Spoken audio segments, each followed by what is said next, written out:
here today in Taoyuan City, Taiwan, for our selection day for Batch 0. We're really excited to have this first event here in Taiwan to showcase the startups we're working with and to connect Plug and Play Taiwan to our global ecosystem.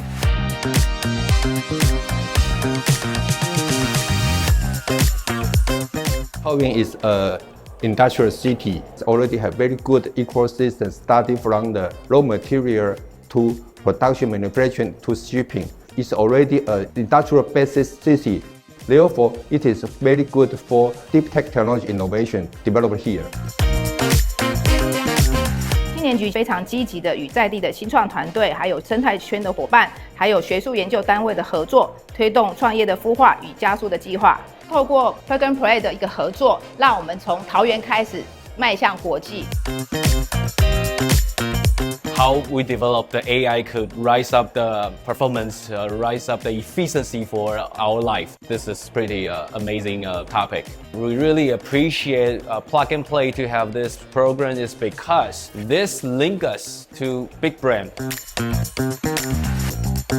I think this event can help us to build connections with your customers and also the investors. I think that's the good advantages to join Plug and Play.